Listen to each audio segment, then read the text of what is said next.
Welcome to the Deep Dive. Great to be here. Today, our sources are really highlighting this collision of different worlds, you could say. Absolutely. We're seeing rapid military tech evolution happening alongside some, well, really significant diplomatic and geopolitical shifts. Exactly. We've pulled together reporting from, intense conflict zones in Eastern Europe, looked at some surprising new military kit, and also what's happening around the UN General Assembly right now. And the mission, as always, is to sort of cut through that noise, Right. Distill the key facts, find those surprising links for you. make sense of the chaos, basically. We're going to start deep in the, well, almost literally in the trenches. Okay. Because we need to talk about how new military tech is actually ditching radio signals. For fiber optics, believe it or not. Yeah, using physical cables to stay hidden on the electronic battlefield. It sounds counterintuitive, Yeah. but it's driven by pure necessity. It really is. And the speed of this tech cycle, driven by the conflict, is just breathtaking. So let's start with the battlefield context. The scale of recent attacks. Immense. Just looking at September 22nd, reports suggest Russian forces launched something like 141 drones overnight. Wow. Now, the Ukrainian Air Force claims they intercepted a huge number, 132, which is an incredible rate, if accurate. But even with that high rate, the sheer volume. Exactly. It means some get through, and the human cost is tragic. Reports confirmed at least 8 killed, 21 injured in just 24 hours. And these aren't isolated incidents. No, not at all. We're seeing hits across different regions. Zaporizhzhia, for instance, saw industrial sites hit. 3 deaths reported there. 4 more killed in Kostiantynivka in Donetsk Oblast. And then you have reports of like 39 settlements targeted in Kherson. So widespread impact. Yeah. But beyond the numbers, it's how these strikes are being delivered that's evolving, right? Precisely. That brings us to the tech itself. Okay, let's get into that. The sources mention a specific Russian drone, the Gortenzia. This seems like a prime example of that rapid, sort of field-driven innovation. It does. And what's unique is its payload. It's carrying portable anti-tank and grenade launchers. Yeah, RPGs, basically. And the technical director, using the codename Max, emphasized how simple the integration is. Simple. How so? He said it requires, and this is a direct quote, no modification to the drone hardware. So they literally just strap it on. Pretty much. Attach it, arm it, fly it. That makes it incredibly easy to mass produce and get out to troops quickly. Okay, but the real innovation here seems to be tackling the biggest threat to these drones, which is Electronic warfare, EW. In these environments, if you're relying purely on radio control, you're a sitting duck. you get detected, you get jammed. Or both. It's an operational death sentence, as you said. So the Gortenzia's update addresses this head-on. It does, with a fiber optic connection, a physical tether linking the drone back to the operator. That's a fundamental shift, isn't it? From radio waves to a physical line, It is, because fiber optics, well, they don't emit radio signals. meaning the operator's position stays hidden, undetectable by radio direction finding. Exactly. And just as importantly, it completely bypasses those Ukrainian EW systems designed to block radio comms. Okay, that makes sense. You gain stealth, you beat the jamming. Yeah. But doesn't that physical cable become a vulnerability? What if it gets cut? Good question. And they thought of that. They built in an intelligent backup. How does that work? The sources say if that fiber cable gets severed, maybe by shrapnel, terrain, whatever, or even if the drone just flies too far and runs out of cable, the system instantly, automatically switches back to standard radio control. Okay. So it's not an either-or. It's sequential. Right. It gives the drone a much better chance of completing its mission, or at least surviving. Use the stealthy fiber for as long as possible, then switch to the detectable radio only if you absolutely have to. That shows a really high degree of adaptation to the realities on the ground. Definitely. It's crucial for understanding the intensity, the back and forth of this conflict. Okay, so moving from those drone innovations, let's pivot slightly. Let's look at the counterattacks and the, well, often conflicting claims coming out of Crimea. Right. There's a lot of information warfare mixed in here, too. Ukraine's military intelligence, the GRU, they made some pretty specific claims, hitting 2 Russian BE-12 Chaika aircraft. Yeah, these are amphibious planes, older Soviet-era designs used for anti-submarine warfare. Still valuable assets, though. And the significance. Ukraine is claiming this is the first ever successful strike on a BE-12. If true, it highlights their increasing reach, their ability to hit targets deeper in Russian-controlled areas. But we have to stress this is unverified by independent sources. Right. And they also claimed hitting an Mi-8 helicopter, adding to other recent claims about helicopters and radar stations destroyed. So a pattern of targeting Russian air assets and surveillance capabilities, at least according to Kyiv. Okay, now the Russian side of the story, their focus. An alleged Ukrainian drone attack on a resort town, Foros, in Crimea. Yes, and they reported casualties. 3 killed, 16 injured. And the immediate Russian framing was? Purely civilian target. The Ministry of Defense explicitly said there were no military targets nearby.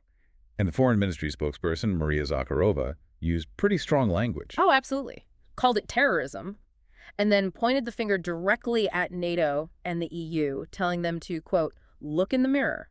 But as often happens, the location itself adds layers of complexity.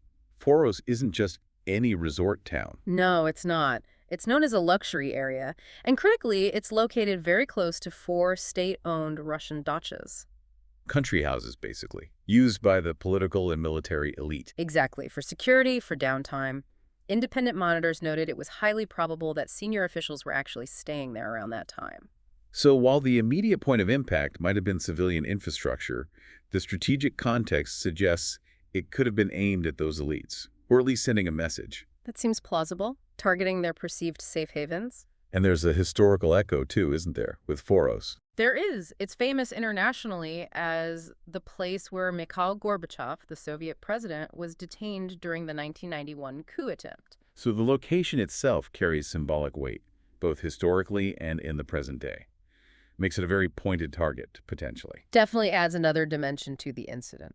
Okay, this idea of targeting elites, or maybe just the symbols of power, provides an interesting segue to our next topic: diplomacy.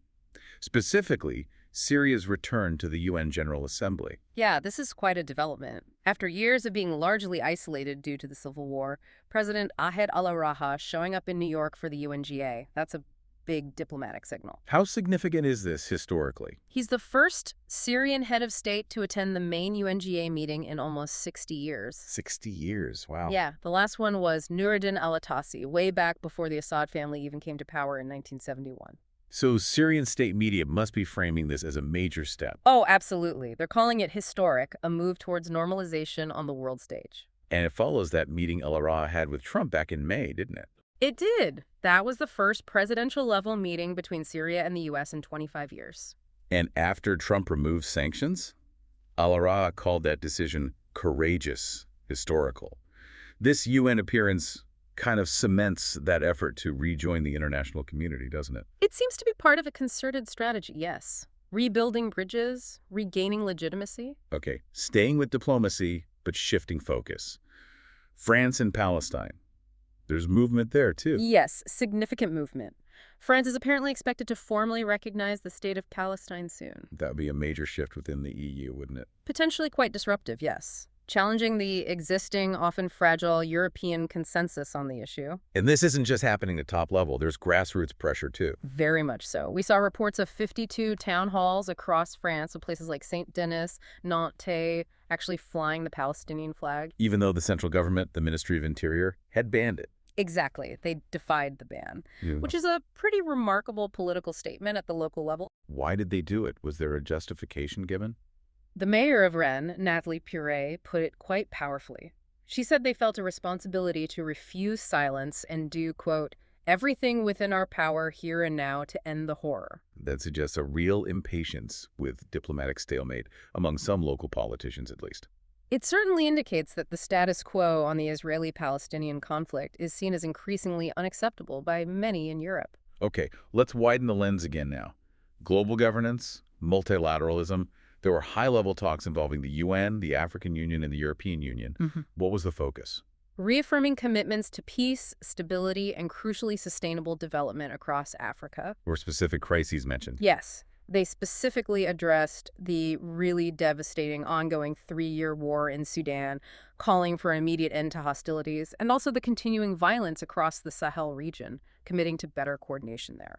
But beyond crisis management, was there a bigger strategic discussion? There was. UN Secretary-General Antonio Guterres gave a speech at a forum called Africa Unstoppable 2025. He really pushed for major targeted investment. Investment in what specifically? Renewable energy, sustainable food systems, digital infrastructure. He pointed out what he called the paradox, a continent with vast arable land still relying heavily on expensive food imports. And his overall message about Africa's future? Incredibly bullish. He said Africa's rise is undeniable, inevitable, and unstoppable, but There's always a but. right. He stressed that this rise requires fundamental changes to the current global system, Meaning? specifically vital governance reforms. And he highlighted the big one, permanent African representation on the UN Security Council. Ah, the UNSC reform question. Mhm. That's the ultimate diplomatic challenge, isn't it? It really is. The Security Council, as you know, holds the power for sanctions, military action. The permanent five members, the P5, reflect the world of 1945, not 2025. And giving Africa a permanent seat or seats requires amending the UN Charter itself. Which is notoriously difficult, often blocked by the existing P5 who don't want to dilute their own power. It's a huge diplomatic lift. That tension between these undeniable global shifts and these very rigid old structures, it really sets the stage for our final topic, doesn't it? It does. Another high-stakes diplomatic play, this time from North Korea. Kim Jong-un gave a major speech aimed squarely at the United States. What was the gist? Is he looking for talks? He says he's open to future talks, yes. And interestingly, he specifically mentioned holding good memories of former President Trump. Trying to bypass the current administration, perhaps? That's classic Pyongyang signaling, yes. But there's a huge condition attached, a very explicit one. Which is? He said he would only meet, quote, if the United States discards its illusory obsession with denuclearization. So denuclearization's completely off the table. A non-starter. He couldn't have been clearer. He stated flatly, we will never give up our nuclear weapons. And he even justified it, saying he knows what happens to countries the U.S. forces to disarm. That's not just posturing, then. He's setting a firm, non-negotiable precondition for any dialogue. Absolutely. Locking it in. And the timing of this speech, is that significant? Highly calculated, it seems, because Trump is actually scheduled to visit South Korea next month for the APEC summit. Ah, the Asia-Pacific Economic Cooperation meeting. Right. So analysts are suggesting Kim's speech is time to, well, maximize leverage, maybe hint at a surprise summit opportunity with Trump. While also playing on Trump's known interest in high-profile diplomatic deals. Exactly. It puts pressure on the current U.S. administration, forces them to react to a narrative Kim himself has crafted, and that narrative is accept North Korea as a nuclear state, or there's nothing to talk about. Wow. Okay, so we've really covered a huge range today, from the nitty-gritty battlefield tech like fiber optic drones, Driven by pure survival needs. to the symbolic targeting in Crimea, the historic diplomatic re-entry of Syria at the UN. And right up to this very conditional, very high-stakes diplomatic offer from Kim Jong-un. Quite a spectrum. What really strikes me, looking across all these sources, is that fundamental tension we touched on between the incredible speed of innovation, especially military innovation, and the often glacial pace of change in global diplomatic structures. Yeah, you see that contrast sharply. Fiber optics get added to a drone practically overnight because it's needed now. While giving Africa, a continent of over 1 billion people, a permanent voice on the Security Council, that's been debated for decades with little progress. It really leaves you thinking, doesn't it? And maybe this is the final question for you, our listener, to consider. We've seen rapid change in tech, in conflict tactics, even some surprising diplomatic shifts. But which is ultimately harder to disrupt, harder to re-engineer for the world we actually live in now. Is it the physical technologies of conflict, which seem to adapt almost constantly? Or is it the diplomatic architecture, the systems designed to prevent conflict, which often feel frozen in a past era, bound by treaties written 80 years ago? Where does the next real breakthrough in stability come from?